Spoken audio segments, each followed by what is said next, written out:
அது வந்து கண்டிப்பா ஏற்றுக்கொள்ள முடியாது. பிரதான இந்த கூட்டத்தில் கூட்டப்பட்டது ஏன் இவ்வளவு பெரிய ஒரு கன்ஃபியூஷன்? நான் ரொம்ப சிம்பிளான ஒரு கொஸ்டின்.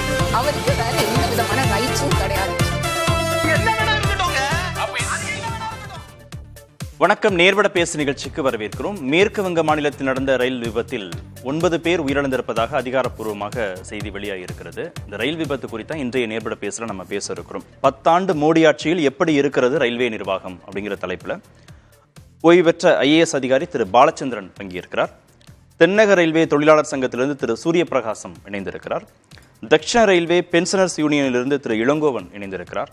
பத்திரிகையாளர் திரு பாக்கி பங்கேற்றிருக்கிறார். விரைவில் வலசாரி கருத்தாளர் திரு ராமசாமி மையப்பன் இணையிருக்கிறார். வணக்கம் விருந்தினர்கள் அனைவருக்கும். திரு இளங்கோவன், வந்த செய்திகள் அடிப்படையில் இந்த விபத்திற்கான காரணமாக என்ன புரிந்து கொள்ள வேண்டியதாக இருக்கு? இது வந்து ஜல்பைகுரி டிஸ்ட்ரிக்டில் நடந்தது. ஒரு வண்டி அகர்தலாவிலேருந்து புறப்பட்டு சியால்டா போகுது. அது வந்து ரங்கபாணி ஸ்டேஷனுக்கும் சட்டர்ஹட் ஸ்டேஷனுக்கும் இடையில் இந்த விபத்து நடந்திருக்கு. ரங்கபாணி ஸ்டேஷன் மேற்கு வங்கத்தில் இருக்கு. மேற்கு வங்கத்தில் இருக்கு. இது வந்து அந்த முன்னாடி ஒரு எக்ஸ்பிரஸ், அது கஞ்சன்ஜங்கா எக்ஸ்பிரஸ், அது வந்து முன்னாடி போயிட்டுருக்கு. பின்னால் இன்னொரு ட்ரெயின், குட்ஸ் ட்ரெயின் வருது. அந்த ட்ரெயின் அதே செக்ஷனில் போய் அங்கே இருக்கிற அந்த கஞ்சன்ஜங்கா எக்ஸ்பிரஸில் மோதி, பின்னால் மோதி, அதில் இருக்கிற கார்டு இறந்துடுறாரு. அதில் வந்து SLR கோச் இருக்குது, சில 4-5 கோச்சு டிரைல் ஆகுது பேசஞ்சர் ட்ரெயினில். இந்த பக்கம் வேகன் வந்து குட்ஸ் ட்ரெயின் மோதி அந்த குட்ஸ் ட்ரெயினோட டிரைவரும் அசிஸ்டன்ட் டிரைவர் 2 பேரும் இறந்துட்டாங்க. சாரி, டிரைவர் இறந்துட்டார், அசிஸ்டன்ட் டிரைவர் இறக்கலை. ஸோ அது மாதிரி வந்து இந்த விபத்து நடந்திருக்கு. இதை பற்றி, இந்த விபத்தை பற்றி முதல்ல இவங்க அந்த ரயில்வே போர்டு சேர்பர்சன், இந்திய ரயில்வேனுடைய வரலாற்றிலேயே முதல் பெண் சேர்மன் ரயில்வே போர்டு, அவங்க என்ன சொல்கிறாங்கன்னா, மனித தவறு தான். இல்லை, முதல்ல என்ன சொல்கிறாங்கன்னா வந்து ட்ரெயின் சிக்னலை டேஞ்சரில் பாஸ் பண்ணிட்டாரு, டிரைவர் பாஸ் பண்ணி போய் மோதிட்டாருன்னு சொல்கிறாரு. இது வந்து அவங்க பேசின கொஞ்சம் நேரத்தில் அந்த டிரைவருக்கு ட்ரெயின் பாஸ் பண்ணுறதுக்காக, இந்த சிக்னலை டேஞ்சரில் இருந்தாலும் பாஸ் பண்ணுறதுக்கு TA 912 அப்படிங்கிற அனுமதி பத்திரம், ட்ராவல் இது ப்ரொசீட் அத்தாரிட்டி டு ப்ரொசீடு இந்த டேஞ்சர் சிக்னல் போகிறதுக்கு அவர் அத்தாரிட்டி கொடுத்துருக்காரு அப்படின்னு வந்திருக்கு. ஸோ அது போட்ட உடனே இப்போ என்ன சொல்கிறான், அந்த CPRO அவர் வந்து ஒரு பேட்டி கொடுத்துருக்காரு NDTVக்கு. அதில் அவர் என்ன சொல்கிறாருன்னா, அவர் வந்து டிரைவர் வந்து ஸ்பீடில் போயிட்டார். ஆக்சுவலாக என்ன பண்ணோம்னா, இது வந்து ஆட்டோமேட்டிக் சிக்னல் சிஸ்டம். இப்போ தான் ஆட்டோமேட்டிக் சிக்னல் சிஸ்டத்தை அங்கே உருவாக்கியிருக்காங்க. உருவாகி கொஞ்ச நாள் தான் ஆகுது. இந்த ஆட்டோமேட்டிக் சிக்னல் சிஸ்டத்தில் சிக்னல் ஃபெயில்யூர் ஆகிடுது. காலையில் 5:50 சிக்னல் ஃபெயில்யூர் ஆன இந்த செக்ஷன்லேயும் சிக்னல் ஃபெயில்யூர் ஆகிருக்கு. அப்போ அவங்க என்ன பண்ணுறாங்க, சிக்னல் ஃபெயில்யூர் ஆனதுனால அவர் வந்து அந்த ப்ரொசீட் பண்ணுறதுக்கான அத்தாரிட்டியை அந்த டிரைவர், குட்ஸ் ட்ரெயின் டிரைவருக்கு கொடுக்குறாரு. அவர் வந்து இந்த ஆட்டோமேட்டிக் சிக்னல்னா என்னன்னா, உதாரணமாக சபர்பன் ட்ரெயின் இருக்குன்னு வச்சுங்க, இங்கே இந்த பக்கம் எல்லாம் ஆட்டோமேட்டிக் சிக்னல்னு சொன்னால், சிக்னல் வந்து டேஞ்சரில் இருக்குதுன்னு வச்சுங்க, சிக்னல் ரெட்டில் இருக்குன்னா பகல்னா 1 நிமிஷம் நின்றுட்டு அவர் ப்ரொசீட் பண்ணலாம். ப்ரொசீட் பண்ணும்போது 15 கிலோமீட்டர் ஸ்பீடில் போகணும். இது ஆட்டோமேட்டிக்கு. நைட்டுன்னா சிக்னலில் 2 நிமிஷம் நிற்கணும், அதுக்கப்புறம் 15 கிலோமீட்டர் ஸ்பீடில் போகணும். இது வந்து ஆட்டோமேட்டிக் சிக்னல் சிஸ்டத்துக்கான ரூல். ஆனால் இந்த டிரைவருக்கு ஏன் அத்தாரிட்டி கொடுத்தாரு? அத்தாரிட்டி கொடுத்தாருன்னா என்ன அர்த்தம்னா, அந்த 1 நிமிஷம் 2 நிமிஷம் நிற்க வேண்டிய அவசியம் இல்லை. He can pass as per normal ஸ்பீடில் போயிட்டே இருக்கலாம் அப்படின்னு கொடுத்துருக்காங்க. இந்த CPRO என்கொயரி வராமலே இப்படி ஒரு பொய் சொல்கிறார். ரூலை மீறி சொல்கிறார் அவர். அப்போ அது வந்து ரொம்ப கண்டிக்கத்தக்க விஷயம் அது. அப்போ அது மாதிரி வந்து ஆட்டோமேட்டிக் சிக்னலில் நீ பாஸ் பண்ணுறதுக்கு அத்தாரிட்டி கொடுத்ததுக்கப்புறம் அவர் ஏன் ஒரு நிமிஷம் நிற்கணும்? ஸோ இது வந்து சிக்னல் ஃபெயிலியர் ஆனதுனால இது மாதிரி நடக்குது. அப்போது இந்த விஷயத்தில் இவங்க சொல்லக்கூடியது வந்து தவறான இது பிரச்சாரம். என்கொயரி வந்தால் தான் எல்லா விவரமும் இருக்கிறோம். ஆனால் ஒரு உண்மையை நான் சொல்ல விரும்புகிறேன். என்னன்னா, அந்த டிரைவர் வந்து 4 நைட்டு பார்த்துருக்காரு. கண்டினியூஸாக 4 நைட் பார்த்துருக்காரு. இது வந்து 4th நைட். இவர் ஒர்க் பண்ணுறது 4th night. So TA 912 கொடுத்தாச்சுன்னா there is no restriction to pass the danger signal. So this is very important. இதே மாதிரி இன்னொரு ஆக்சிடென்ட் நடந்தது. அது வந்து இதுவும் அதே மாதிரி ஆட்டோமேட்டிக் சிக்னல். விசாகப்பட்டினம்லேருந்து ராயகடா, அந்த விசாகப்பட்டினத்துலேருந்து பாஸ் போன 2 பேசஞ்சர் ட்ரெயின் இதே மாதிரி விபத்து நடந்தது 29/10/2023. அப்போ என்ன நடந்தது? வால்டேர் டிவிஷனில். அப்போ என்ன நடந்ததுன்னு சொன்னாக்கா வந்து அதில் வந்து அதுவும் ஆட்டோமேட்டிக் சிக்னல் இப்போ தான் உருவாக்குறாங்க. உருவாக்கி அந்த அங்கேயும் சிக்னல் ஃபெயிலியர் ஆகுது. அங்கே என்ன சொல்கிறாங்கன்னா, இப்போ அந்த கமிஷனர் ஃபார் ரயில்வே சேஃப்டி அவர் என்ன சொல்கிறாருன்னா, அந்த கமிட்டி ரிப்போர்ட் கொடுத்துருக்காரு.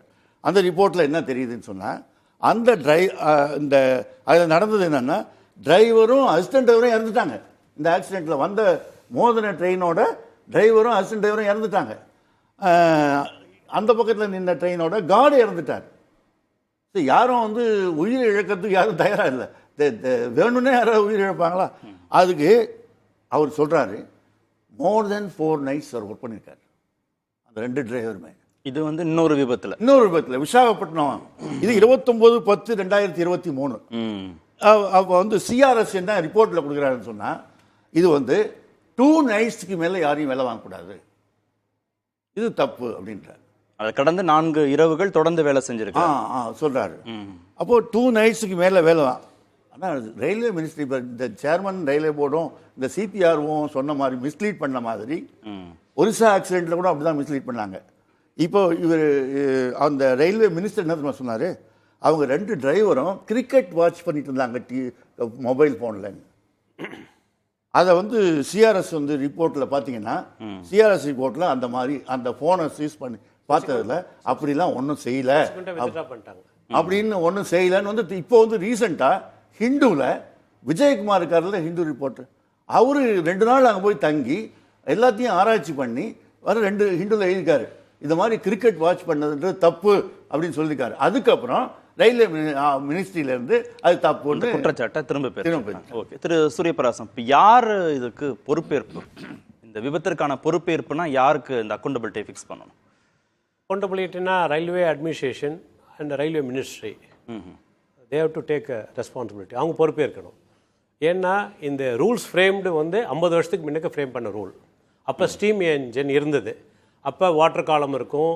அப்போ 4 பேர் லோக்கல் இருப்பாங்க, சிங்கிள் லைனு, அப்புறம் ஒவ்வொரு கிராசிங்க்கு நிற்கும், நிறைய டைம்ஸ் ரிலாக்ஸேஷன் இருக்கும், ஆக்ஷன் பீரியடு இன்ஆக்ஷன் பீரியட்லாம் இருக்கும். 50 வருஷத்து ரூலை இப்போ கொண்டு வந்து அட்ட ஸ்டிச்சில் 130 கிலோமீட்டர் ஸ்பீடில் போகுது. மெட்ராஸில் வண்டி புறப்பட்டதுன்னா விஜயவாடா 430 கிலோமீட்டர். அட்ட ஸ்டிச்சில் 8 மணி நேரம் வித்தவுட் எனி ஸ்டாப்பேஜ். டிரைவர் ஐஷன் டிரைவர் சிக்னல் எல்லாத்தையும் அப்சர்வ் பண்ணி அவங்க 6.5 மணி நேரம் 7 மணி நேரத்துக்குள்ளே போய் அங்கே சேரணும். அப்போ நோ ஸ்டாப்பிங். நேச்சுரல் கால் வந்தாலும் போக முடியாது. 2 பேர் இருக்காங்கன்றீங்க? 2 பேரும் டிரைவர் அசிஸ்டன்ட் டிரைவர்.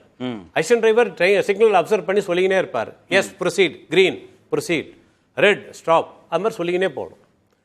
அதை வந்து டிரைவர் வந்து ஒபே பண்ணுவார். இது மாதிரி 8 மணி நேரம் தொடர்ந்து வேலை செய்யணும். தொடர்ந்து அட்ட ஸ்டிச்சில் நான் ஸ்டாப்பாக ட்ரெயின் போவோம். தமிழ்நாடு எக்ஸ்பிரஸ் இங்கே வந்து 10 மணிக்கு எடுத்தாங்களா, அங்கே 4:30 மணிக்கு போய் சேரணும்னு வச்சுங்க. அதில் இன்னொரு விஷயம் சொல்கிறேன். ஆட்டோமேட்டிக் சிக்னலில் 1 கிலோமீட்டருக்கு ஒரு சிக்னல் இருக்கும்.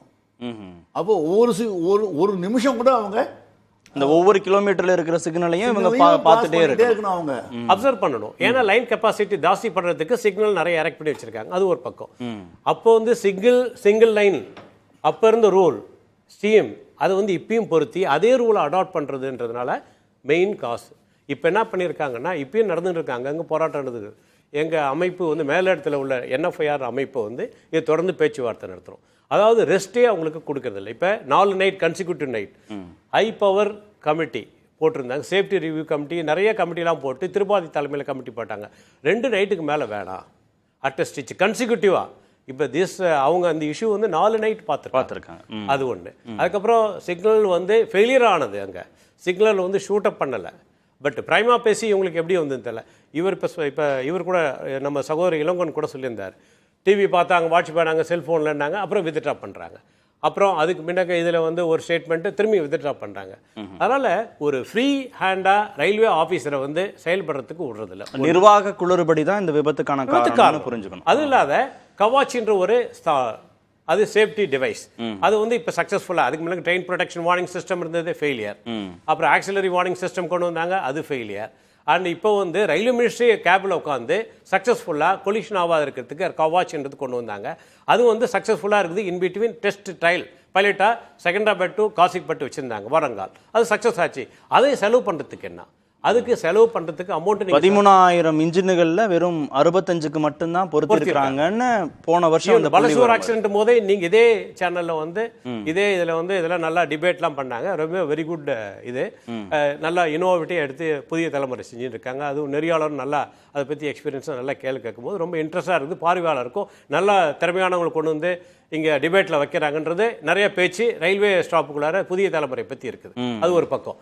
இப்போ இதில் மெயின் இதுக்கு வந்தால் அவங்களுக்கு ரன்னிங் ஸ்டாப்புக்கு வந்து ரெஸ்ட்டே வாரத்தில் கிடையாது, சரியான சஃபிஷியன்ட் ரெஸ்ட்டு.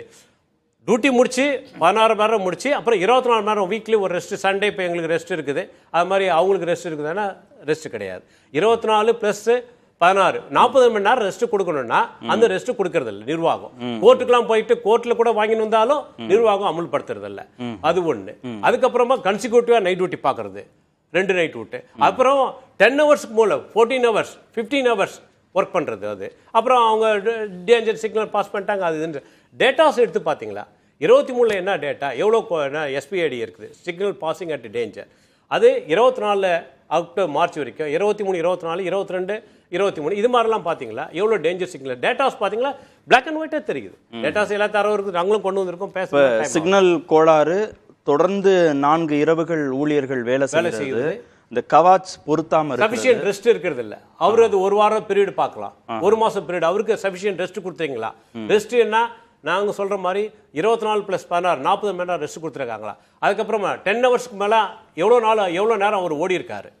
10 ஹவர்ஸ்னா வாரம் ஃபுல்லா 12 மணி நேரம் 13 நேரம் கன்சிக்யூட்டிவா ஓடி இருக்காரா? இதெல்லாம் ஒரு ஸ்டடி பண்ண வேண்டியது. அதுக்கப்புறமா இந்த டியூட்டிக்கு இந்த இதை ஹெட் குவார்ட்டர்ஸ் அவர் வீட்டை விட்டு புறப்பட்டாருன்னா அவர் வந்து 48 மணி நேரத்துக்கு வரணும்னு சொல்லிட்டு IPC கமிட்டியே சொல்லுது. ஃபர்ஸ்ட் 72 சொன்னது, அதுக்கப்புறம் நீங்கள் குறைச்சி 48 2020 நீங்கள் கொண்டு வரணும்னு சொல்லியிருக்குது. அதை கடைப்பிடிச்சாங்களா? அதுவும் கடைப்பிடிக்கல. அதாவது ஹெட் குவார்ட்டர்ஸ்க்கு வந்துடுறது 3rd running 4th running room அப்படிலாம் சுற்றிக்கிட்டே போயிட்டு அவங்க 96 மணி நேரம் வெளியில் இருக்காங்க. இன்னைக்கு வீட்டை விட்டு போனால் 96 மணி நேரம் இருக்காங்க. 48 மணி நேரத்துக்குள்ள திரும்ப வரணும்ட்டு 2020 நீங்க வரணும்னு சொல்லிட்டு எல்லாம் பிளான் இருக்குது. நீங்க போட்ட IPC தான், ஹை பவர் கமிட்டி தான், நீங்க போட்ட அந்த ரெக்கமெண்டேஷனை நீங்க அக்செப்ட் பண்றீங்க, பட் நீங்களே இம்ப்ளிமெண்ட் பண்ண மாட்டேன்றீங்க. அப்புறம் எல்லாத்தோட சதர்ன் ரயில்வேல மட்டுமே 12,000 சேஃப்டி வேகன்சிஸ், இந்தியா ரயில்வே ஃபுல்லா 1.75 லட்சம் சேஃப்டி கேட்டகரி வேகன்சியை ஃபில்அப் பண்றது ஏன் தாமதம்? அப்புறம் க்ரூ பேன் இருந்தது, அதை நாங்கள் லிஃப்ட் பண்ணோம். பேன் ஆன் க்ரூன்னா டிரைவர் கார்டு, அது இப்போ தான் லிஃப்ட் பண்ணி இப்போ தான் நம்ம எடுக்கிறதுக்கு இது பண்ணோம். இது மாதிரி ஆர்டிஃபிஷியலாக நீங்களே பண்ணுறீங்க, ஆர்டிஃபிஷியலாக இது பண்ணுறீங்க, ஒரு ஃப்ரீடம் கிடையாது ஆஃபீஸர்கிட்ட. ஓகே, திரு ராமசாமி மையப்பன், இப்போ 2 துறை சார்ந்த வல்லுநர்கள் சொல்றதன் அடிப்படையில் பார்க்கிற போது நிர்வாக ரீதியாக ஏற்பட்ட குளறுபடிகள் கோளாறுகள் அப்படிங்கிறது தான் இந்த விபத்திற்கான காரணமாக இருக்கு. System failure. சரி, பாரத மன்னருக்கும் தமிழ் மக்களுக்கும் வணக்கம். ஒரு விபத்து அப்படின்றது மிக வருத்தத்துக்குரிய விஷயம். அது பாதிப்படைந்த அனைவருக்குமே அது வருத்தம் மட்டும் இல்ல, அதை நம்ம அடுத்தது எப்படி சரி பண்ணுவோம் அப்படின்றது ஒண்ணு மட்டும்தான் அதற்கான அடுத்த ஆப்வியஸான ரெஸ்பான்ஸாவோ இல்லை வழியாகவோ இருக்கலாம். அவர்கள் நிர்வாகத்தில் இருக்கிறார்கள், அவர்கள் அந்த பணியை செய்து கொண்டிருக்கிறார்கள். அவர்களோட அதை பத்தி நான் ஸ்பெசிபிக்கா எதுவும் சொல்ல முடியாது. ஆனா அதை குவான்டிடேட்டிவா ஒவ்வொரு டைமும் ஒரு இன்சிடென்ட் ஆகும்போது அதை ரெக்டிஃபை பண்றதுக்கான என்ன முயற்சிகள் எடுக்கப்படுது, அது ஒவ்வொரு காலகட்டத்திலும் உயரதிகாரிகளோ இல்லை டெக்னிக்கலி குவாலிஃபைட் பீப்புளோ இல்லை மக்களோ இல்லை அரசு அதிகாரிகளோ என்ன வேலை செய்கிறார்கள் அப்படின்றது பார்க்க வேண்டிய தேவை இருக்கிறது. இதுல வந்து வெறும் ஸ்டாட்டிஸ்டிக்கலா அப்படின்னா ஒரு நம்பர் ஆனா கூட அது நமக்கு பிரச்சனை தான். ஏன்னா ஒவ்வொரு உயிரையும் காக்க வேண்டிய பொறுப்பு அனைவருக்குமே இருக்கிறது, எல்லா அரசுக்குமே இருக்கிறது. ஆனா முன்னாடி இருந்த காலகட்டத்தோட நம்ம வந்து 1998 இருந்து கன்சிஸ்டன்டா இம்ப்ரூவ் ஆயிட்டு வந்திருக்கு. சில இயர் எக்ஸப்ஷன்ஸா இருந்திருக்கு. அதுவும் ஸ்பெசிஃபிக்கா நம்ம பார்த்தோம்னா 2003ல இருந்து கன்சிஸ்டன்டா ரயில்வே சேஃப்டியில இம்ப்ரூவ்மெண்ட் இருந்திருக்கு. நம்பர் ஆஃப் ஆக்சிடென்ட்ஸ்ல வந்து டிக்ரீஸ் இருந்திருக்கு. இதை வந்து ரயில்வே பப்ளிஷ் பண்ற டேட்டா மட்டும் இல்ல, இது இல்லாம இண்டிபெண்டா பப்ளிஷ் பண்ண டேட்டாலையும் ட்ரெயின் எப்போதாவது விபத்துக்கள் நடக்குது அப்படின்னா பரவாயில்ல, விபத்துக்கள் அடிக்கடி நடக்குது, உயிரிழப்புகள் நடக்குது. காரணமா என்ன? பார்க்கிறவங்களுக்கு துறை சார்ந்த வல்லுநர்கள் சொல்லக்கூடிய காரணம் என்னன்னா, 4 இரவுகள் தொடர்ந்து வேலை செய்யறாங்க, ஊழியர்கள் பற்றாக்குறை இருக்கு, நிர்வாக ரீதியாக அமல்படுத்தப்பட வேண்டிய விதிமுறைகள் அமல்படுத்தப்படாததுனால உயிரிழப்பு நடக்குதுன்னா சாமானிய மனிதர்கள் தான் பெரும்பாலும் ரயில்களில் பயணம் செய்கிறாங்க.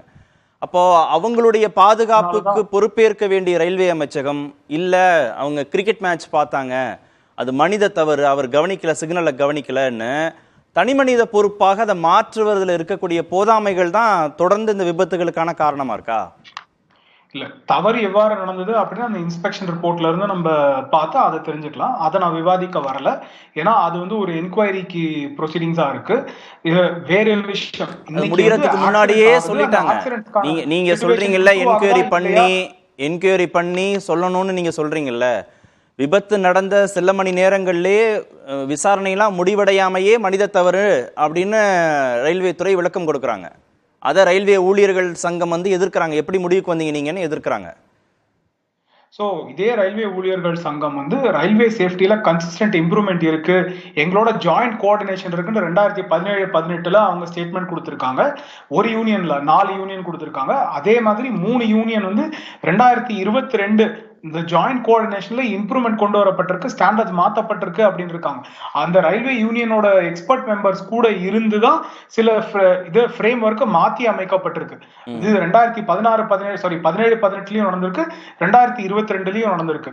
ஸோ அதனால கோஆர்டினேஷன் இல்லை அப்படின்றத நம்ம சொல்ல வேண்டாம். இதுதான் உண்மையான கருத்து. இதற்கான ரிப்போர்ட் பப்ளிஷ் பண்ணப்பட்டிருக்கு. இது இல்லாம railway standards consequential train accidents என்ன அப்படின்ற ஸ்டாட்டிஸ்டிக்ஸ் வந்து பப்ளிக் அவைலபிளாக இருக்கு. இது வந்து இண்டிபெண்டன்ட் ஏஜென்சி இதுவும் அவைலபிளா இருக்கு, ரயில்வேஸோடதும் அவைலபிளா இருக்கு. நம்ம 2003 பொறுப்பேற்றுக்கணும்னு சொல்றாங்களே எதிர்க்கட்சிகள். ரயில்வே துறை அமைச்சர் வந்து இந்த விபத்துக்கு பொறுப்பேற்கணும்.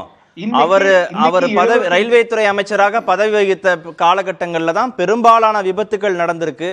ஆனா எதுக்குமே அவர் பொறுப்பேற்றுக்க மாட்டேங்கிறாரு, எதுக்குமே அவர் ராஜினாமா செய்ய வர மாட்டேங்கிறாரு, அவர் பொறுப்பேற்றுக்க மாட்டேன்றாருன்னு குற்றச்சாட்டு வைக்கிறாங்களே எதிர்கட்சிகள். இல்ல, எதிர்கட்சிகள் அரசியல் சார்ந்த எந்த குற்றம் வேணா வைக்கலாம்.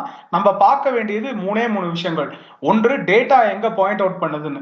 யாராவது number of consequential train accidents by year அப்படின்னு இருக்கிறத வந்து அதிகமாயிட்டு வருது, இல்ல இந்த காரணத்தினால அதிகமா இருக்கு, இந்த காரணத்தினால உயிரிழப்பு அதிகமா இருக்கு, இதுக்கு இந்த மந்திரி பொறுப்பு, இதுக்கு இந்த துறை சார்ந்த பியூரோக்ராட் பொறுப்பு அப்படின்னு நீங்க பின் பாயிண்ட் பண்ணுங்க. அப்ப தவறு அவர் மேல இருக்கு அப்படின்னு நம்ம அதை எடுத்துக்கலாம். ஒன்று.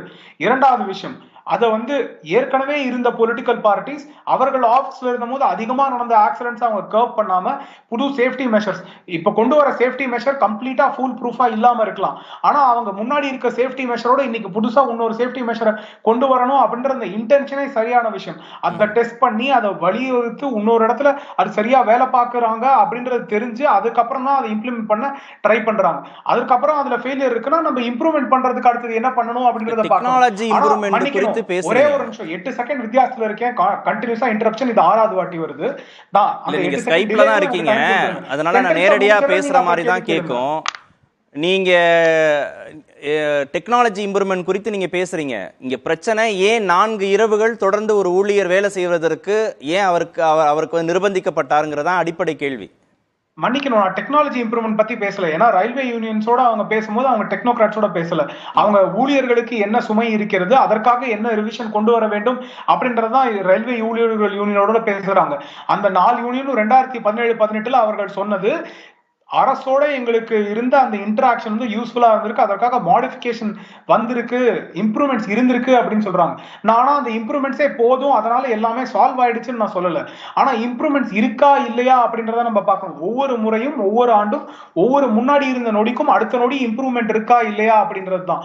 அந்த இம்ப்ரூவ்மெண்ட் அதுக்கு மனித உயிர்களை விலை கொடுத்து தான் அதை உத்தரவாதப்படுத்த முடியுமா, அந்த அனுபவங்களை பெற முடியுமா? முக்கியம். ஒரு உயிர் இழப்பு இருந்தா கூட நமக்கு அது பிரச்சனை, அது தவறு. நம்ம என்னைக்கு பர்ஃபெக்ட்டான ஐடியலான சிச்சுவேஷனுக்கு நம்ம வரோமோ அதுதான் பெஸ்ட் சிச்சுவேஷன். அதற்கான ப்ராக்ரஸ் நடந்துட்டு இருக்கா இல்லையா அப்படின்றதா. இன்னைக்கு இந்த அரசு அதற்கான வேலையை செய்யவில்லை, சேஃப்டி இம்ப்ரூவ் பண்ணல, ஒர்க்கரோட கண்டிஷனை இம்ப்ரூவ் பண்ணல, அவர்களுக்கான அதிகமான ஃபெசிலிட்டிஸ் செஞ்சு கொடுக்கல அப்படின்னு சொன்னா அது தவறு.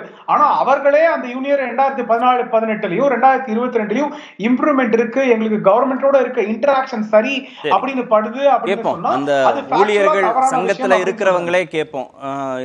ஊழியர்கள் சங்கத்திலிருந்தே எல்லாம் நல்லா நடக்குது, போதுமானதா இருக்கு அரசின் நடவடிக்கைகள். என்னோட வார்த்தை 4 சங்கங்கள் சொன்னதாக நல்லா நடக்குதுன்னு இல்ல, இம்ப்ரூவ்மெண்ட் இருக்கு அப்படின்னு சொல்றாங்க. அதுதான் நான் கேக்குறேன் அவர்ட்ட. அதாவது ஆளுங்கட்சி சேர்ந்த தொழிற்சங்க சேர்ந்தவர்களா ஒருவேளை சொல்லியிருக்கலாமா என்னன்றது தெரியல. பட் எந்த தொழிற்சங்கம் சொல்றதுக்கு 2017-18 ராமசாமி மையப்பன் 17-18 சொல்றதுக்கான வாய்ப்பே கிடையாது. பேர் தெரியுதா? ஏதாவது யூனியனுக்கு பேர் இருக்கா நீங்க சொன்னதுக்கு? நான் அந்த டேட்டா எடுக்கிறேன். இல்ல பேர் சொல்லணும்ல, இந்த மஸ்தூர் யூனியனா அது மாதிரி ஏதாவது ஒரு பேர் இருக்கும்ல 4 யூனியனுக்கும். சொல்றது உங்க அசோசியேட் ப்ரொடியூசருக்குன்னு சொல்றதுக்கான வாய்ப்பே ஒரே நிமிஷம். என்ன பேர் இருக்கா அந்த யூனியனுக்கு?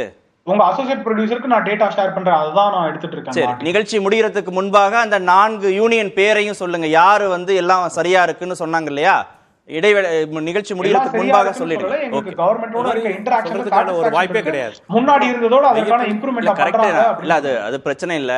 4 யூனியன் சொல்லியிருக்காங்கல்ல, உங்ககிட்ட டேட்டா இருக்குல்ல, 4 யூனியன் பேரை நிகழ்ச்சி முடியறதுக்கு முன்பாக சொல்லுங்க, போதுமான நேரம் இருக்கு. ஓகே. அப்படி தொழிற்சங்கம் சொல்லியிருந்தாலும் தவறு. எப்படின்னா பிளாக் அண்ட் ஒயிட்டாக எல்லாம் தெரியுது. ஆக்சிடென்ட் இன்க்ரீஸ் ஆகுது. சார் சொன்னார் ஆக்சிடென்ட் குறைஞ்சிருக்குதுன்னுட்டு. 22-23 6, 23-24 6 collision, derailment 138 135, SPID signal passing at danger 39 36, அதுக்கப்புறம் ஃபயர் 9ல 21 ஆயிருக்குது. Last year 21 fire accident. தீப்பிடி செரியுறது 133 எஸ் கோச்சிலே ஃபயர் ஆகுது. கோச்சில அதுக்கு என்ன இம்ப்ரூவ்மெண்ட் இருக்குதுன்னு சொல்லிட்டு அதே ஆட்டோமேட்டிக்கா ஸ்மோக் வந்தா உடனே ஃபயர் ஆகுது நிக்கிற சிஸ்டம்லாம் கொண்டு வந்திருக்காங்க. But it is only on the paper. Ramasamy Maiyappan சொல்ற மாதிரி டெக்னாலஜி அட்வான்ஸ்மென்ட் நடந்துட்டே இருந்தா இதெல்லாம் குறைஞ்சிருக்கணும். ஆனா குறையல. ஏன் ஆக்சிடென்ட் குறையல? கூடி இருக்குது. அவர் குறைஞ்சிருக்குன்னு சொன்னார் ஆக்சிடென்ட் ரேட். அதுவும் வந்து நான் மறுக்கிறேன். இல்ல எல்லாமே நமக்கு நிகழ்ச்சி முடியறதுக்கு முன்பாக கொடுப்பாரு. திரு பாக்கி, இந்த அக்கௌண்டபிலிட்டி பொறுப்பேற்றுக்கிற தன்மை இருக்கு இல்லையா, ரயில்வே அமைச்சகத்துடைய பொறுப்பேற்கக்கூடிய தன்மை, அதை செய்யறாங்களா? ஒவ்வொரு முறையும் ஆந்திரா ரயில் விபத்து, ஒடிசா ரயில் விபத்து, அதே அமைச்சர் தான் மீண்டும் ஆட்சி மாற்றத்திற்கு பிறகும் இருக்கிறார்னா நிர்வாகத்திறன் சார்ந்ததாக அவர் பணியமர்த்தப்பட்டிருக்கிறார் அப்படின்னு புரிஞ்சுக்கணுமா? இல்லை வேறு சில அடிப்படையில் அவர் வந்து நியமிக்கப்பட்டிருக்கிறாரா? ஒருவேளை சிஸ்டத்தில் உள்ள கோளாறாக நான் கருதுறேன்.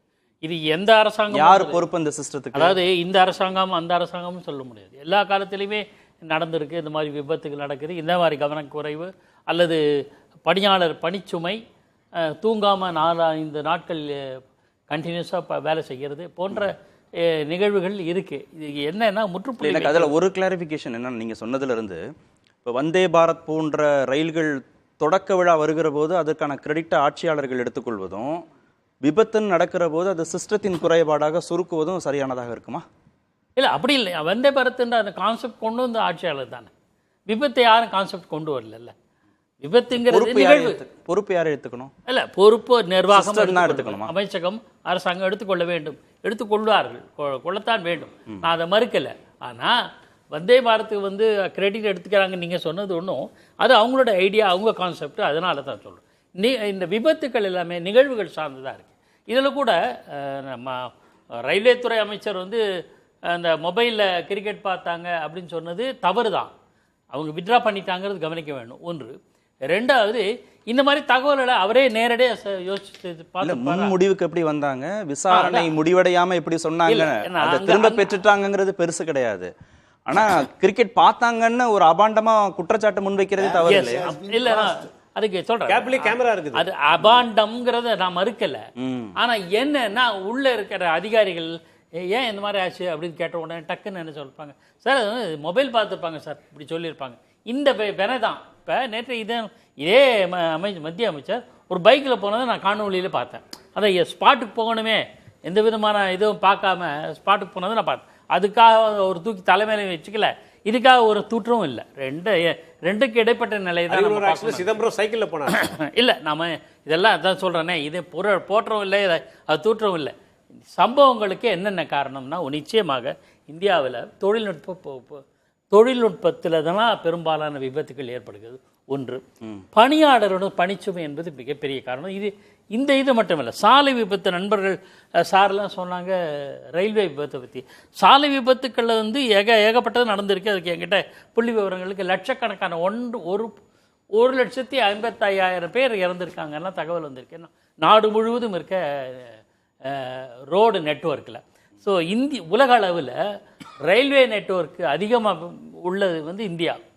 மக்கள் தொகை அதிகமாக கொண்டது இந்தியா. அதிகமான பயணிகளை ஏற்றிச் செல்வதும் இந்திய ரயில்வே தான். ஸோ இந்த அதிகம் என்கிற போது ஒரு தரம், அதாவது குவான்டிட்டி அதிகமாக போனால் குவாலிட்டி குறையும்னு சொல்லுவாங்கல்ல. நான் குவாலிட்டினா ரயில்வே சர்வீஸ் குறைவுன்னு சொல்லலை, பணியாளர்கள் சொல்ல. நேச்சுரலாகவே இப்போ கடந்த ஆண்டு ஒடிசா விபத்து நடக்கிற போது 11 கேள்விகளை திரு மல்லிகார்ஜுன கார்கே பிரதமருக்கு மோடிக்கு கடிதமாக எழுதி கேட்டிருந்தார். 9 ஆண்டுகளாக 3 லட்சம் காலி பணியிடங்களை நிரப்பாதது ஏன்? 18 லட்சம் ரயில்வே ஊழியர்களின் எண்ணிக்கையை 12 லட்சமாக குறைத்தது ஏன்? 3.8 லட்சம் ஊழியர்களை இன்னமும் ஒப்பந்த பணியாளர்களாகவே வைத்திருப்பது ஏன்? பணி நேரத்திற்கு அதிகமாக பணிபுரிய வேண்டும் என ஊழியர்களை கட்டாயப்படுத்துவது ஏன்? ரயில் ஓட்டுநர் காலி பணியிடங்களை நிரப்பாமல் வைத்திருப்பது ஏன்? தென்மேற்கு மண்டல அதிகாரி சிக்னல் கட்டமைப்பு கோளாறு தொடர்பாக எச்சரிக்கை விடுத்தும் அலட்சியம் ஏன்? ரயில்வே பாதுகாப்பு ஆணையத்தை பலப்படுத்தாமல் இருப்பது ஏன்? இப்படின்னு நிறைய 11 கேள்விகளை கேட்டிருக்காரு. ஒடிசா ரயில் விபத்துக்கு காரணமானவர்களை தண்டிக்காமல் திசை திருப்புவது ஏன் அப்படின்னு கூட கேட்டிருக்காரு. சிபிஐட்ட ஒப்படைக்காமல் இருப்பது ஏன்லாம் கேட்கிறார். இந்த கேள்விகள் எல்லாமே நாம் இப்போ 1 வருஷம் கழிச்சு இதே மாசத்துல நம்ம பேசுகிறோம். அந்த கேள்விகள் அனைத்துமே இப்போதைக்கும் பொருந்தக்கூடிய கேள்விகளாக இருக்குன்னா, ராமசாமி மையப்பன் சொன்ன மாதிரி என்ன அட்வான்ஸ்மெண்ட் நடந்திருக்கு, என்ன மேம்பாடு நடந்திருக்கு இந்த விபத்துக்களை குறைப்பதற்குன்னு ஒரு கேள்வி வருது இல்லையா?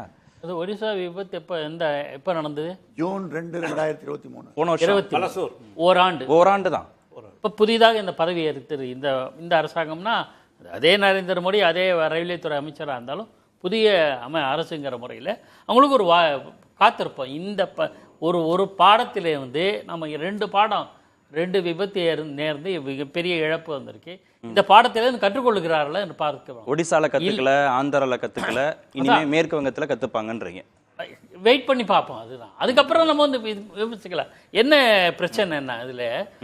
தே ஆர் வெரி, இந்த பாஜக அரசாங்கம் என்னன்னா, they are keen on expanding more train, introducing more train, அதிகமான ரயில் போக்குவரத்து அறிமுகம் செய்வது, அதிகமான தண்டவாளங்களை போடுவது. அதில் தான் பார்த்தீங்கன்னா நீங்கள் சொன்ன தரவுகள் நான் இது இங்கே பொருத்தம் இல்லை, நான் திரட்டின தகவல்கள் சில பொருத்தம் இல்லாமல் போகும். ஏனென்றால் ரயில் சேவைகளை அதிகரித்தல், ரயில் நிலையங்களை மேம்படுத்துதல், ரயில் தண்டவாள கிலோமீட்டர் வருஷத்துக்கு கிட்டத்தட்ட 15 கிலோமீட்டர், சில புள்ளி விவரங்கள்லாம் இருக்கு, வருஷத்துக்கு இத்தனை கிலோமீட்டர் அதிகரிப்பு, இதெல்லாம் இருக்கு. அதுவும் பண்ணலன்னு திரு சுரேஷ் பிரபு ரயில்வே அமைச்சராக இருந்த போதே அவரே புள்ளி விவரம் கொடுத்துட்டாரு. ஆண்டுதோறும் 4500 கிலோமீட்டர் தூரத்திற்கு தண்டவாளம் பழுதடையுது, ஆனா 2000 இருந்து 2500 கிலோமீட்டர் வரைக்கும் தான் நம்ம புதுப்பிக்கிறோம், பத்தாதுன்னு அவர் ரிப்போர்ட் கொடுத்திருக்காரு 2017. இது வந்து எப்பவுமே எல்லா கட்டத்திலும் ஏற்படும். இங்க வந்து நடைமுறையில் இருக்கிற கோளாறு தான் சிஸ்டத்தினுடைய பிரச்சனை. ஓகே, திரு பாலச்சந்திரன், ரயில்வே துறையில நிறைய மேம்பாடுகள் நடந்திருக்கு, தொழில்நுட்ப மேம்பாடும் நடந்திருக்கு, பாதுகாப்பு தொடர்பான மேம்பாடும் நடந்திருக்கு, அதே அடிப்படையில் விபத்தும் நடந்திருக்கு. அப்படிதான் அதை புரிஞ்சுக்கணும். ரயில்வே துறை ஒன்றுமே செய்யலைன்னு பொத்தாம்பொதுவான ஒரு குற்றச்சாட்டை வைக்க முடியாதுன்றாங்க. ரயில்வே துறை ஒண்ணுமே செய்யலைன்னு நிச்சயமா சொல்ல முடியாது. ஆனா டாப் மோஸ்ட் பொசிஷன்ல உள்ளவங்ககிட்ட வந்து ஒரு டிரான்ஸ்பரன்சி இருக்கணும், ஒரு வெளிப்படைத்தன்மை இருக்கணும். ஆக்சிடென்ட் நடக்கலாம், ஆக்சிடென்ட் எதனால நடந்தது அப்படிங்கிற பத்தி ஒரு என்கொயரி நடக்குது. கமிஷனர் ரயில்வே சேஃப்டி இருக்காரு, அங்க ஒரிசால நடந்ததுல வந்து அவர் முதல்ல அனுப்புனாங்களா? எதுக்கு சிபிஐ மாதிரி ஒரு இவங்க இன்வெஸ்டிகேட்டிவ் ஏஜென்சி போனாங்க? அப்ப commissioner railway safety nose about the entire railway system. அந்த அளவுக்கு சிபிஐக்கு வந்து டொமைன் நாலேஜ் கிடையாது. அவங்கள எதுக்கு அனுப்புனாங்க? அதனால என்னன்னா இப்ப பாருங்க, இது அவர் டிவி பார்த்துக்கிட்டு இருந்தாரு, யாரோ ஒருத்தர் சொன்னார், திரு பாக்கி யாரோ ஒருத்தர் சொன்னாரு, அதை கேட்டு இவர் சொல்லிட்டாருங்கிறாரு. அப்படி யாரோ ஒருத்தர் சொன்னது கேட்டு சொன்னா அவர் ரயில்வே மினிஸ்டர் இருக்கிறதுக்கே தகுதி இல்லாத ஆளு. யார் சொல்றது வேணாலும் கேட்டுலாமா? கேட்டு உடனே தலையாட்டிக்கலாமா? அடுத்து இன்னொன்னு என்னன்னா, இவங்ககிட்ட வந்து வெளிப்படைத்தன்மை இல்லைங்கிறதுக்கு இன்னொரு சின்ன உதாரணம், நேஷனல் கிரைம் ரெக்கார்ட்ஸ் பியூரோ வந்து 1,00,000 பேர் railway related train related deaths வந்து நடந்திருக்கு 4 வருஷத்துக்குள்ள 2017 இருந்து 2021 சொல்லியிருக்காங்க. நம்பர் 1. இன்னொன்னு 2015-16 இருந்து 2021-22 வரைக்கும் அக்கார்டிங் டு ரயில்வேஸ் 449 ஆக்சிடென்ட் நடந்தது. ரயில்வே மினிஸ்ட்ரி சொல்லுது. சிஏஜி வந்து சொல்றாங்க அதே பீரியட்ல வந்து 2017 ஆக்சிடென்ட் நடந்திருக்குன்னு சொல்றாங்க. அப்போ வாட் இஸ் ஆக்சிடென்ட்ங்கிறத பத்தி ரயில்வே மினிஸ்ட்ரிக்கும் இவங்களுக்கு இடையில டெஃபினிஷன்ல வந்து கோளாறு இருக்கா? அப்ப இருந்தா அதை வந்து சமன் பண்ணணும். அது ரொம்ப முக்கியம். திரும்ப முக்கியமானது வெளிப்படைத்தன்மை இருக்கணும். இப்ப அந்த யூனியன்ஸ் வந்து என்ன சொல்லிருப்பாங்க, முந்தி பார்த்ததுக்கு இன்னைக்கு வந்து கொஞ்சம் இம்ப்ரூவ்மெண்ட் இருக்குன்னு சொன்னதுனால யூனியனே சொல்லிட்டாங்கன்னு நம்ம வந்து சொல்லிட்டு இருக்க முடியாது. இப்ப இது முந்தி பார்த்ததுக்கு 4 நைட் ஒர்க் பண்றது போல 2 நைட்டு சொல்லியிருக்கீங்க, இது ஒரு இம்ப்ரூவ்மெண்ட் ரயில்வே யூனியன் சொல்லியிருந்தா ரயில்வே யூனியனே சொல்லிட்டாங்கன்னு சொல்லி நம்ம சொல்ல முடியாது. இப்ப நம்ம நாட்டுல வந்து 14,000 பேசஞ்சர் ட்ரெயின் இருக்கு, 64,000 கிலோமீட்டர் டிராக்ஸ் இருக்கு. இப்ப கவச் சிஸ்டம் இன்ட்ரோடியூஸ் பண்றதுக்கு எல்லாத்துக்கும் பண்றதுக்கு 9,800 கோடி ரூபாய் செலவழியும். ஏன்னா ஒரு ட்ரெயினுக்கு வந்து ஏறக்குறைய 70 லட்சம் ரூபாய் ஆகும். இவங்க என்ன கொடுக்குறாங்க? 500 கோடி ரூபாய் கொடுக்குறாங்க. பெரிய நெட்வொர்க்கு நிறைய வழித்தடங்கள்ல ரயில்கள் இயக்கப்படுது. பெரும் பொருட்செலவுலையும் அதை வந்து சேவை மனப்பான்மையோடு அரசாங்கம் செய்கிற போது அங்கொன்றும் இங்கொன்றுமாக நடக்கக்கூடிய விபத்துக்கள் வந்து பெரிதுபடுத்தி பார்க்கப்படுதா, விமர்சனத்திற்கு உள்ளாகுதா? இல்ல, அது உண்மை. அதாவது எதிர்கட்சிகள் இதை பயன்படுத்துவாங்க. இந்த மாதிரி ஒரு பெரிய ஆக்சிடென்ட் நடக்கும்போது அவங்க வந்து பேசுவாங்க. ஆனா இங்க இருக்க திரு இளங்கோவன், திரு சூரிய பிரகாசர் எந்த பொலிட்டிக்கல் பார்ட்டியை சேர்ந்தவங்க? அவங்க ரயில்வேல வேலை பார்க்குறவங்க. ரயில்வே அவங்களுக்கு என்னென்ன சிரமங்கள் இருக்குன்னு சொல்றாங்க. 4 நைட்டு சேர்ந்தாப்புல டே டைம்ல ஒருவேளை அவருக்கு ரெஸ்ட் கொடுக்கலாம். இருந்தாலுமே வந்து நேச்சுரல் ஹேபிட் வந்து ராத்திரி தூங்குறது தானே. அது 4 நைட்டு தொடர்ந்து வேலை பார்க்க நிர்பந்திக்கப்படுகிறார்கள் அப்படிங்கிறது வந்து உண்மைதான். இதை ஏன் அவங்க தடுக்கலைன்னா இது வேகன்சி அப்படி காலியா வச்சிருக்காங்க, அதனால அதை தடுக்காம இருக்காங்க. இன்னொன்னு, கவச் சிஸ்டம் வந்து நல்ல சிஸ்டம், எல்லாருமே அதை ஒத்துக்கிறோம். 5 காம்பனன்ட் இருக்கு அதுல. இப்ப அதுக்கு வந்து ஒரு ட்ரெயினுக்கு 70 லட்சம் ரூபாய் ஆகும். நீங்க வந்து நான் சொன்னேன் 9,800 கோடி மொத்தம் ஆகணும். நீங்க வருஷத்துக்கு 200 கோடி 250 கோடி கொடுத்துக்கிட்டு இருந்தீங்கன்னா, நான் ஏற்கனவே சொன்ன மாதிரி 2047 வந்து அச்சாதீன் ஆறேன் அப்படின்னு நம்ம நினைக்க வேண்டியது. அது வரைக்கும் ஒண்ணு நடக்குது. அதனால இது வெறுமனே வந்து சிஸ்டமிக் ஃபெயிலியர்னு சொல்ல முடியாது. 2 காரணத்தினால. ஒரு சிஸ்டமிக் ஃபெயிலியர் நடந்ததுன்னா ரயில்வே கமிஷனர் ஃபார் சேஃப்டி அதை கண்டுபிடிச்சு சொல்லட்டும் எதனால ஆக்சிடென்ட் நடந்துச்சுன்னு. முந்திரி கொட்ட மாதிரி இல்ல அவர் வந்து டிரைவர் தப்புன்னு முதல்ல சொல்றது, அதுக்கப்புறம் அதை வித்ட்ரா பண்றது, அதுக்கப்புறம் வந்து டிவி பார்த்துக்கிட்டு இருந்தான்னு சொல்றது, இதெல்லாம் வந்து ரொம்ப ரொம்ப தவறு. இப்ப இப்படி எல்லாம் நடக்கும்போது நமக்கு என்ன பயம் வருதுன்னா, இவங்க உண்மையை வெளிப்படுத்தவே மாட்டாங்க, ஏதாவது இது மாதிரி தான் பேசிட்டு இருப்பாங்க. நம்ம உண்மையை வெளிப்படுத்தாத வரைக்கும் நம்ம காரணங்களை களைய முடியாது. The truth has to come out. அப்படி சொல்ல உண்மைன்னு சொன்னோம்னா அதுக்கு பல்வேறு காரணங்கள்னால, என்னமோ சிஸ்டமிக் ஃபெயிலியர்ங்கிறது மட்டும் இல்ல, ஊழியர்களை வந்து அளவுக்கு மீறி வேலை வாங்குறது, ஊழியர்களுக்கான வேகன்சி அப்படி வச்சிருக்கிறது, கவச் சிஸ்டத்தை வந்து ஃபுல்லா இன்ட்ரோடியூஸ் பண்ணாம இருக்கிறது, இது மாதிரி பல காரணங்கள் இருக்கு. இவர் ஒரு சீனியர் ரயில்வே ஆபீசர் சொன்னாரு, நீங்க ஆன் ஒன் சைடு நீங்க வந்து அட்வான்ஸ்டு ட்ரெயினை கொண்டு வர்றதும், இன்னொரு சைடுல ட்ராக் மெயின்டெனன்ஸ் பத்தி கவலைப்படாம இருக்கிறதும் நல்லது கிடையாது. இதனால் ரொம்ப ஆபத்துக்கள் நிகழும். புள்ளிவரம் சொன்னார் திரு ராமசாமி மையப்பன். காலி பணியிடங்கள் நிரப்புவது, ஊழியர்களுடைய பாதுகாப்பு தொடர்பான கட்டமைப்புகளை மேம்படுத்துவது, ரயில்வே தண்டவாளங்கள் புதுப்பிப்பு, இந்த மாதிரி கட்டமைப்பு மேம்பாடு ஊழியர்கள் நலன்ல பெருமளவு இடைவெளி இருக்கிறதா தெரியுது புள்ளி விவரங்கள் வச்சு பார்க்கிற போது. புள்ளி விவரங்களை வந்து நம்ம தனியாக பார்க்க முடியாது. டெஃபினட்டா குறைபாடுகள் இருக்கு நாடு முழுக்க அனைத்து துறைகளுமே. ஆனா 2004 to 2014 எவ்வாறு இருந்தது, 2014 to 2024 எவ்வாறு இருந்ததுன்னு கம்பேரிசன் பார்க்க வேண்டிய தேவை இருக்கிறது. அதுலயும் வந்து ஆண்டாண்டுக்கு நம்ம பார்க்க வேண்டிய தேவைகள் இருக்கிறது. அப்போ வந்து ஒரு அரசை நம்ம குற்றம் சாட்டுகிறோம் அப்படின்னா அந்த அரசு இன்னும் நல்லா பர்ஃபார்ம் பண்ணிருக்கலாம், டெஃபினட்டா நல்லா பர்ஃபார்ம் பண்ணிருக்கலாம். ஆனா அவர்கள் முன்னாடி இருந்த 10 ஆண்டோட எவ்வாறு செயல்பட்டு இருக்கிறார்கள் அப்படின்னு எல்லாருமே இந்த ஆக்சிடென்ட் டேட்டா சொன்னாங்க. ஆக்சிடென்ட் டேட்டா 3 வெவ்வேறு டெஃபினேஷன் இருக்கு. பாலச்சந்திரன் சார் கரெக்டா சொன்னாங்க. சோ ஒன்று, இந்தியன் ரயில்வேஸ் படி ஒரு டெஃபினேஷன் இருக்கு, ட்ரெயின் இன்வால்வ்ட் ஆக்சிடென்ட் ஒன்று, ட்ரெயின் இன்வால்வ்மெண்ட் இல்லாத ஆக்சிடென்ட் ஒன்று. இது இல்லாம பிரைமரி டேட்டா இன்னொன்னு இருக்கு. ஸோ இந்த 3 டெஃபினேஷனை வச்சும் ஆக்சிடென்ட் பார்க்க வேண்டியது. 3 டெஃபினேஷன்லையும் தனித்தனியா பார்த்தாலே அந்தந்த ரெஸ்பெக்டிவ் ஏஜென்சி கிரைம் ரெக்கார்ட்ஸ் பியூரோட டேட்டா எடுத்துக்கிட்டோம் அப்படின்னா 2004 to 2014 வேற ஒரு டேட்டா, 2014 to 2024 இம்ப்ரூவ்மெண்ட் இருக்கு ஓவரால் 10 இயர் பீரியட். ஆனா 2004 to 2014 இம்ப்ரூவ்மெண்ட் இல்லையா அப்படின்னு கேட்டா அவ்வாறு கிடையாது. 2004 இருந்து 2014 வரைக்கும் யூபி ஆட்சி காலத்துலயும் இம்ப்ரூவ்மெண்ட் இருந்திருக்கு. 2014 இருந்து 24 வரைக்கும் இம்ப்ரூவ்மெண்ட் இருக்கின்றத நம்ம பார்க்க வேண்டிய தேவை இருக்கு. ஒன்றும் இல்லை, ரயில்வே டேட்டா இப்போ பப்ளிக்காக அவைலபிளாக இருக்குது, எல்லாருமே போய் பார்க்கலாம். ரயில்வேஸோட வெப்சைட்டில் போட்டிருக்காங்க ஆக்சிடென்ட் கான்சிக்வென்ஷியல் டு ட்ரெயின்ஸ் அப்படின்னு ஒரு இல்ல சமீப கால செயல்பாடுகள் சிலருடைய உதாரணம் சொல்றேன் பாருங்க. 75 பேர் நிம்மதியா பயணிக்கும் விதமாக தான் ரயில்வே பெட்டிகள் வடிவமைக்கப்பட்டிருக்கு. ஆனா வந்து 150 225 பேர் வரைக்கும் முன்பதிவே செய்யாம செகண்ட் கிளாஸ்ல இருந்து ஏசி வகுப்பு வரைக்கும் இப்போ பயணிக்க தொடங்குறாங்க. பயணிகள் முன்பதிவு செய்த பயணிகள், முன்பதிவு செய்யாத பயணிகள்னு தொடர்ந்து பிரச்சனை நடக்குது. ட்ரெயினை நாங்கள் தவற விடுறோம் அப்படின்னு போராட்டத்தில் நடுவழியில் ஈடுபடுறவங்கள நம்ம தொடர்ந்து பார்க்குறோம். இன்னொன்று, ஏசி பெட்டிகளுடைய எண்ணிக்கை கூடியிருக்கு, 27% அளவுக்கு கூடியிருக்கு. ஆனால் சாமானிய மனிதர்கள், ஏழை மனிதர்கள் பயணம் செய்யக்கூடிய இலவச வகுப்பு இல்லை கட்டணம் குறைவான வகுப்புங்கிறது வந்து மிக பெருமளவு சரிவை சந்திச்சிருக்கு. கோவிட் பெருந்தொற்று காலத்தில் 60 வயதுக்கு மேல் உள்ள மூத்த குடிமக்களில் ஆண்களுக்கு பயணச்சீட்டில் 40%, பெண்களுக்கு 50% இருந்துச்சு. அதை வந்து அவங்க அந்த தள்ளுபடியை நிறுத்திட்டாங்க. அதன் மூலமாக 2242 கோடி வருவாய் வருது ரயில்வே நிர்வாகத்துக்கு. இந்த மாதிரி மக்கள்கிட்ட இருந்து கட்டணமாக வசூலிப்பது, மூத்த குடிமக்களுக்கு சாமானிய மனிதர்களுக்கு கொடுத்த வசதிகளை ரத்து பண்ணுறது அப்படின்றதுல ரயில்வே நிர்வாகம் காட்டுற முனைப்பு, கட்டமைப்பு மேம்பாடுன்னு வருகிற போது பேலன்ஸ் ஆகலையாங்கன்றதான் கேள்வி. இல்ல, இதுதான் சிவ்கோபால் மிஸ்ரா அப்படின்னு ஆல் இண்டியா ரயில்வேஸ் ஃபெடரேஷனை சார்ந்தவர் என்ன சொன்னாரு அப்படின்னா, எப்பவுமே வந்து ரயில்வே ஊழியர்கள் வந்து கஷ்டத்துக்கு உள்ளாக்கப்படுறாங்க. ஆனா பல ஆண்டு காலமாக, பல டெக்கேட்ஸாக இந்த நாட்டுல வந்து நீங்க ரயில்வே ஃபேர்ஸை இம்ப்ரூவ் பண்ணல.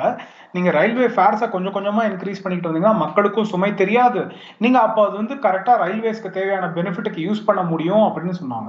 ஸோ அப்போ நம்ம வந்து எங்க ரயில்வேஸ் ஒன்றும் ப்ராஃபிட்டபிள் அப்படின்னு இல்லை, ரயில்வேஸை சஸ்டைனபிளா எப்படி மாத்துறோம் அப்படின்றது ஒன்று.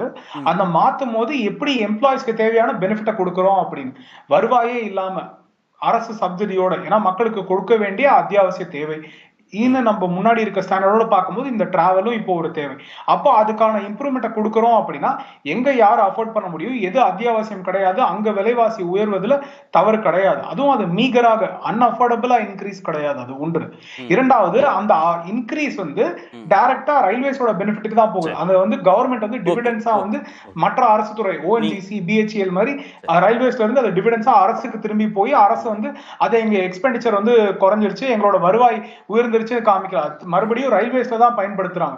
அதுதான் சிவ்கோபால் மிஸ்ரா வந்து 2017 ஒரு செய்தியை இங்க கேள்வியா நான் கடத்துறேன். நீங்க சொன்னதுல இருந்து ஒரு செய்தியை திரு இளங்கோவன், திரு ராமசாமி மேப்பன் சொன்னதுல, இது தொடர்ந்து ஒவ்வொரு ஆண்டும் செஞ்சுக்கிட்டே வர வேண்டிய ப்ராசஸ்.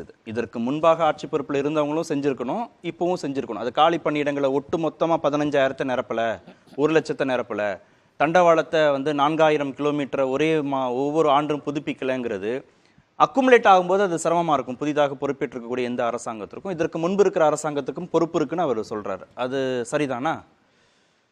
பிஜேபி ஆட்சிக்கு வரும்போது என்ன சொன்னாங்க, நாங்கள் வந்து அவங்க மாதிரி இல்லை, we are a party of difference, நாங்கள் வித்தியாசமான கட்சி, காங்கிரஸ் என்ன தவறு செஞ்சதோ அதெல்லாம் நாங்கள் திருத்துவோம், அப்படி தானே சொன்னாங்க.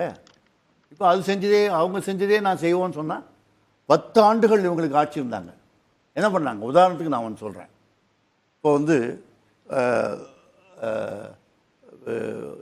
10 ஆண்டுகளுக்கு முன்னால் கக்கோட்கர் கமிட்டி, அனில் கக்கோட்கர் கமிட்டி, அவர் என்ன சொன்னாங்கன்னா, நீங்கள் 2 விஷயம் இருக்குது, கட்டமைப்பை புதிதாக உருவாக்குவது ஒன்று, இன்னொன்று இருக்கிற கட்டமைப்பில் பாதுகாப்பை பலப்படுத்துவது என்பது ஒன்று.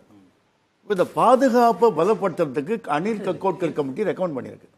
என்ன சொல்லுச்சுன்னா, 1,00,000 கோடி செலவு பண்ணி, 1,12,000 கோடி செலவு பண்ணி, இப்போ நீங்கள் 4,500 கிலோமீட்டர் சொன்னீங்கல்ல, 4,500 கிலோமீட்டர் ஒரு ஆண்டுக்கு தண்டவாளம் பழுதடையுது. இந்த பழுதடைகிறதுக்கு நீங்கள் 2000 3000 தான் நாங்கள் புதுப்பிக்கிறோம்னு சொன்னாங்க. 2000 2000 சொல்லிட்டு யார் சொன்னது? சுரேஷ் பிரபு ஒயிட் பேப்பரில் வெளியிட்டிருக்காரு. அவர் சொன்னார் பணம் பத்தாது. அவர் ரயில்வே அமைச்சர், பிஜேபியோட ரயில்வே அமைச்சர் தான். 2017 இந்த அறிக்கையை கொடுக்குறாரு. அவர் 14 இவங்க வந்தாங்க, 17 அறிக்கை கொடுக்குறாரு. அதோட இதனால வந்து இது செய்யலைன்னா டீரெயில்மெண்ட் ஆகும், நிறைய டீரெயில் ஆகும், விபத்துக்கள் ஏற்படும் சொல்லியிருக்காரு. இப்போ இவங்க அதுக்கு என்ன பண்ணாங்க? அது ஒன்று. அதே மாதிரி சிக்னல் வந்து இப்போ நீங்கள் இப்போ நிறைய சிக்னல் ப்ராப்ளம் வருது இல்லையா, சிக்னல் கோளாறு வருது இல்லையா, ஒரு ஆண்டுக்கு 55,000 சிக்னல் பழுதடைகிறதுன்னு ரயில்வே வாரியத்தோட கணக்கு சொல்லுது.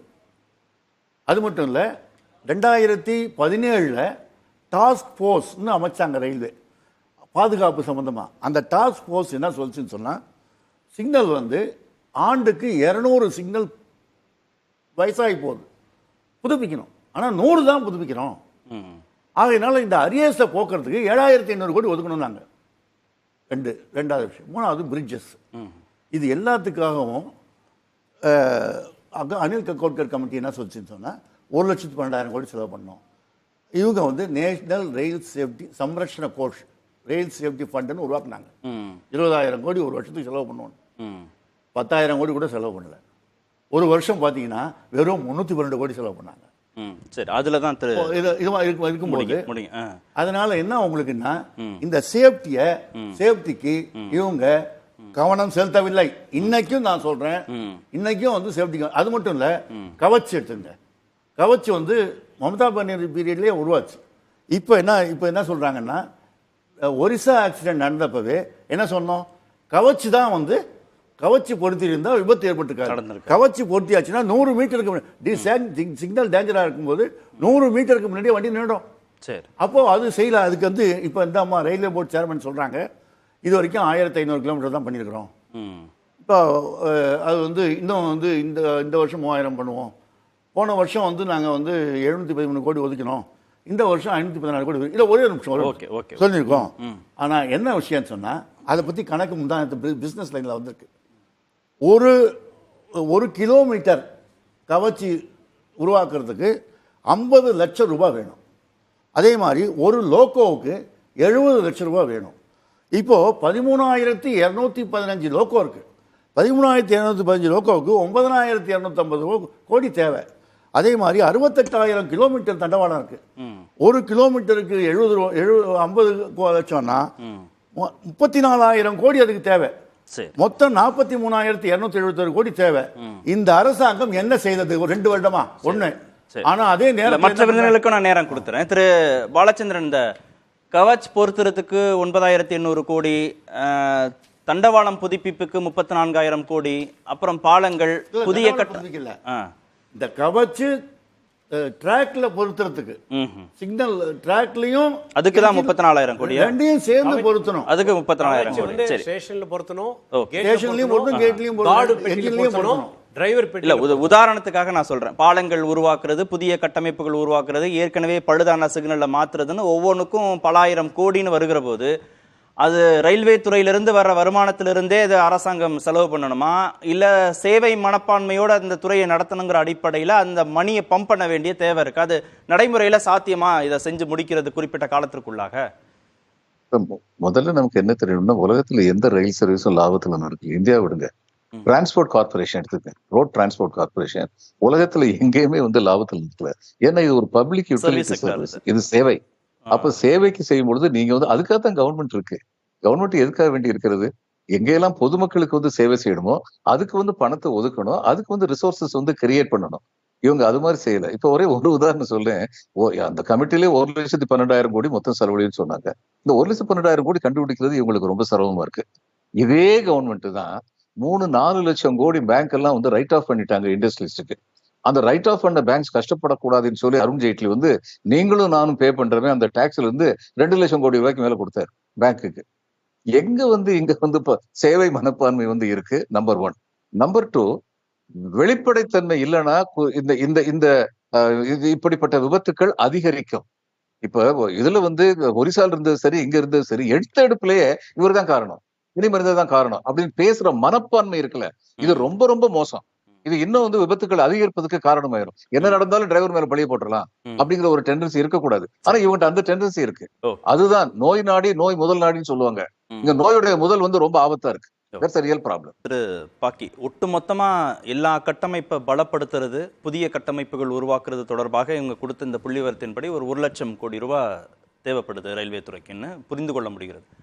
ஆனால் அந்த பணத்தை மொத்தமாக செலவிட தயங்குகிற அரசாங்கம், இல்லை செலவிட முடியாமல் தயங்குகிற அரசாங்கம் கார்ப்பரேட் நிறுவனங்களுக்கு பல லட்சம் கோடி கடன் தள்ளுபடின்ற இதில் சலுகை காட்டுறாங்க, சாமானிய மனிதர்களுக்கான வரி விகிதத்தை உயர்த்துறாங்கன்னு திரு பாலச்சந்திரன் குற்றச்சாட்டு வச்சார். இது பல ஆயிரம் பேர் பல லட்சம் பேர் பயணிக்கக்கூடிய ரயில்வே கட்டமைப்பு பலப்படுத்துறதுக்கே 1 லட்சம் கோடி தான். சில நிறுவனங்களுக்கு மட்டும் பல லட்சம் கோடி தள்ளுபடி அப்படிங்கிறது ஒரு முரண்பாடா இருக்கா? நிச்சயமா இல்லை, முரண்பாடுன்றது ஒரு பக்கம் இருக்கட்டும். இந்தியாவிலேயே அதிகமான எம்ப்ளாய்மெண்ட் ஆப்பர்ச்சுனிட்டி தரக்கூடிய நிறுவனம் இந்தியன் ரயில்வே துறை. அதில் போதிய பணியாளர் இருக்கிறான்னு ஒன்று பார்க்கணும். மிக மிக முக்கியமானது என்னன்னா, இது வந்து நஷ்டத்தில் இயங்க வேண்டிய அவசியம் இல்லைன்னு ஐயா சொல்கிறார் பாலச்சந்திரன். ஆனால் 68,000 கோடி நஷ்டம் இருக்குது, அது ஒரு பக்கம். இது மிக முக்கியம். லாப நஷ்ட கணக்கு பார்க்க வேணாம், என்ன நினைக்கிறேன், சர்வீஸ் செக்டார்னு கரெக்ட். என்ன நினைக்கிறேன்னா, ரயில்வே பட்ஜெட் மறுபடியும் செப்பரேட் பட்ஜெட் வரணும். அப்போ தான் என்னென்ன துறைகளுக்கு என்னென்ன ரயில்வே பிரிவுகளுக்கு நாம் செலவு செய்கிறோம், கட்டமைப்பு, பணியாளர் நலன், பணியாளர் மேம்பாடு, பணியாளர் கூடுதல் அமைத்த மது தண்டவதை ரயில்வே மினிஸ்டராக இருக்கும்போது சர்வீஸில் அதுக்கு முன்னாடி ரயில்வே ஸ்ட்ரைக்கினால் டிஸ்மிஸ் செய்யப்பட்டவங்களாம் மறுபடியும் ரெக்ரூட் பண்ணார், பணியாளர்களை நிரந்தரம் பண்ணார், மேன் பவரை இன்க்ரீஸ் பண்ணார், இன்ஃப்ராஸ்ட்ரக்சர் டெவலப் பண்ணது. அது ஒரு பக்கம். மூணாவது பயணிகளுக்கான சேவை, அதையும் கருத்தில் கொள்ளணும். அதையும் மது தண்டவை பண்ணார். அந்த பணியை அதே பேட்டர்னை ஃபாலோ பண்ணாலே போதும், இந்த பிரச்சனைகளை பெருமளவுக்கு தீர்த்து விடும். தனி பட்ஜெட், ரயில்வே பட்ஜெட் மீண்டும் வந்தா ஓரளவுக்கு இந்த பிரச்சனைகள் சரி செய்யப்பட்டு விடுமா சார்? அதுவும் ஒரு ஒன் ஆஃப் தி ஃபேக்டர். ஏன்னா கிளாரிட்டி கிடைக்கும். ஒன்று, இப்போ 2.5 லட்சம் கோடி ஒதுக்குனாங்க. இப்போ வந்து சீனியர் சிட்டிசனுக்கு கொடுக்க வேண்டிய ஃபேரு அடிச்சிட்டாங்க. இது மாதிரி நிறைய சலுகைகள்லாம் அடிக்கப்பட்டது. ஃபேர் வந்து இவங்க 10 ஆண்டுகளில் 14 24 வரைக்குமே 29% ஃபேர் ஏற்றிருக்காங்க. கம்பேர் டு அவங்க ஏற்றினது எவ்வளோன்னா 6%. ஏன்னா ஏற்றே விடலை. மம்தா பானர்ஜி அந்த ரயில்வே மினிஸ்டர் ரிசைன் பண்ணிட்டு வெளில வர சொல்லிட்டாங்க. முகுல் ராயில் தெரியும் உங்களுக்கு. ஸோ இந்த 29% கட்டண உயர்வு சொல்றீங்க, டேட்டாஸ் அது வந்து எல்லா கிளாஸுக்கும், எல்லா கிளாஸுக்கும், எல்லா ஏசிக்கு எல்லாத்துக்கும் சேர்த்து. இப்போ இவர் மையப்பன் சார் கம்பேர் பண்ணது இம்ப்ரூவ்மெண்ட்ன்றது கொரோனா பீரியடை வச்சு இம்ப்ரூவ்மெண்ட் கம்பேர் பண்ணக்கூடாது. இதை வச்சு ஒரு நாளைக்கு 22,000 ட்ரெயின் ரன் ஆகுது. அதில் 12,000 பேசஞ்சர் ட்ரெயின், மீதி வந்து 10,000 இந்த ட்ரெயின் குட்ஸ் ட்ரெயின் ஓடுது, ஒரே பாதையில் ஓடுது. ஓகே, பணம் இல்லைன்னா பணம் இல்லைன்னு 2.5 லட்சம் கோடி அலாட் பண்ணி எக்மூர் ஸ்டேஷனுக்கு 740 கோடியில் பில்டப் பண்ணுறாங்க. பலான்னு ஆக்கி அது தனியார்கிட்ட கொடுக்க போகிறாங்க, ஏர்போர்ட் மாதிரி. அது வந்து சேஃப்டி எங்கன்னா ஹெல்ப் பண்ணுதா? அப்புறம் புல்லட் ட்ரெயினுக்கு நீங்கள் செலவு பண்ணுறது எவ்வளோ தொகை? ஃபஸ்ட்டு 1 லட்சம் கோடி, நீங்கள் 1.5 லட்சம் ஆகி 2 லட்சம் ஆகி 40% ஒர்க் ஆகி இப்போ 2.25 லட்சம் கோடி 500 கிலோமீட்டருக்கு அவ்வளோ செலவு பண்ணி திட்டத்தை செயல்படுத்தாம காலதாமதம் பண்றதுங்கிற வந்து திட்ட செலவு கூடிடுது. அதே சமயத்தில் இது வந்து புல்லட் ட்ரெயின் வந்து இதை ஓடுறத கவாச்சிக்கு இப்போ அதை செலவு பண்ணாங்களா? சேஃப்டியாக வண்டி ஓட்டலாம், பேசஞ்சருக்கு எதுவும் ஆகாது, சிஸ்டமும் நல்லா இருக்கும். ஒன்று, அதில் வந்து இன்கம் இல்லைன்னு சொல்லவே முடியாது. ஏன்னா நீங்களே சொல்லியிருக்கீங்க இவ்வளோ இன்கம் வருது, இவ்வளோ இது பண்ணுறேன், இது வந்தே பாரத்ன்னு சொல்லி. வந்தே பாரத் டைப் மாதிரி நிறைய ட்ரெயின்லாம் விட்டுருக்காங்க. ராஜதானி இருந்தது, சதாப்தி இருந்தது, அப்புறம் சம்பர்கிராம், இது மாதிரி நிறைய வண்டிங்க விட்டுன்னு தான் இருக்காங்க. இம்ப்ரூவ்மெண்ட் ஒரு பக்கம் எல்லா கவர்மெண்ட்லையும் இருக்குது, ஒரு பக்கம் ஆக்சிடென்ட் நடக்குது, இல்லைன்னு சொல்ல முடியாது. ஆனாக்கா டேட்டாஸை கம்பேர் பண்ணீங்களா, லாஸ்ட் கவர்மெண்ட் திஸ் கவர்மெண்ட் பார்க்கும்போது இந்த கவர்மெண்ட்ல அந்த சப்ரஸ் பண்ண ஃபேக்டை மீடியா சொசைட்டியில் வந்து எதுவும் ஃப்ரீடமாக செயல்படாதனால, ரியாலிட்டி தெரியறதுனால இவ்வளோ நடக்கிறதுக்கு காரணமாக இருக்குது. இளங்கோவன் சார், என்ன சுருக்கமா என்ன தீர்வு? இப்போ வந்து 4 விஷயம் ரயில்வே டிரைவர்களுடைய, இப்போ நம்ம பல விஷயங்களை பார்த்தோம். ஆனால் ரயில்வே டிரைவர்களுடைய பிரச்சனை தீரணும்னா 4 விஷயம் இருக்குது. ஒன்று வந்து அவங்களுடைய ரெஸ்ட்டு. ஒன்று டியூட்டி வந்து 16 மணி நேரம் 18 மணி நேரம் தான் வாங்குறாங்க. 9 மணி நேரத்துக்கு மேலே வரக்கூடாதுன்னு 2016 ரயில்வே போர்டு உத்தரவு போட்டிருக்கு. அதை அமல்படுத்தணும். 2வது ரெஸ்ட்டு. 8 மணிக்கு டியூட்டி முடிச்சான்னா 16 மணி நேரம் கழிச்சு தான் அடுத்த டியூட்டி புக் பண்ணணும்னு ரூல் இருக்கு. அப்போ 16 மணி நேரம் முடியும். அதே மாதிரி ரெஸ்ட் எப்படின்னா, அந்த 16 மணி நேரம் முடிச்சதுக்கப்புறம் 30 மணி நேரம் ரெஸ்ட்டு. அப்படி வந்தாக்கா இன்னைக்கு காலையில் 8 மணிக்கு, திங்கக்கிழமை காலையில் 8 மணிக்குன்னா புதன்கிழமை தான் திரும்பி டியூட்டிக்கு வரணும். ஆனால் இங்கே என்ன பண்ணுறாங்கன்னா 8 மணிலேருந்து 16 மணி நேரம் ஹெட் குவார்ட்டர் ரெஸ்ட்டு ப்ளஸ் 14 மணி நேரம் சேர்த்து 30 மணி நேரம் போனோன்னு டியூட்டிக்கு வர சொல்கிறாங்க. இதை பற்றி சிக்னல் பாசிங் அட் டேஞ்சர் ஏற்படுறதுக்கு காரணம் என்னன்னா, ரெஸ்ட், சரியான ரெஸ்ட் இல்லாதனால தான் அப்படின்னு ஆயிரக்கணக்கான பயணிகள் உயிரோட சம்பந்தப்பட்ட சதர்ன் ரயில்வேல லோகோ ரன்னிங் ஸ்டாஃப் அசோசியேஷன் ஒரு போராட்டத்தை நடத்துறாங்க. எப்படின்னா 10 மணி நேரத்துக்கு மேலே வேலை செய்ய மாட்டோம், இறங்கிடுவோம். 16, 30, 46 மணி நேரம் ரெஸ்ட் அவைல் பண்ணிட்டு அப்புறம் தான் நாங்கள் வருவோம் அப்படின்னு அவங்க 2 நைட்டுக்கு மேலே வேலை செய்ய மாட்டோம் அப்படின்னு சொல்லி, அதனால ரயில்வேல சதர்ன் ரயில்வேல இன்னொரு அமர்வுல பேசுவோம். 7 பேருக்கு SFI SF11 major penalty charge 7 பேருக்கு, 350 பேருக்கு ஒரு குற்றச்சாட்டு, டிரான்ஸ்ஃபர் 16 பேருக்கு, சஸ்பென்ஷன் 6 பேருக்கு. ஜெனரல் மேனேஜர் அவங்களோட பேசணும். சரி, இந்த விவாதம் வந்து அடுத்த கட்ட தீர்வுகளை நோக்கி நகர்த்தும் நம்பலாம். நன்றி நிகழ்ச்சியில் பங்கேற்ற அனைத்து விருந்துகளுக்கும். நேர்பட பேசுனீங்க. ஏற்றுக்கொள்ள முடியாது. பிரதான கூட்டத்தில் கூட்டப்பட்டது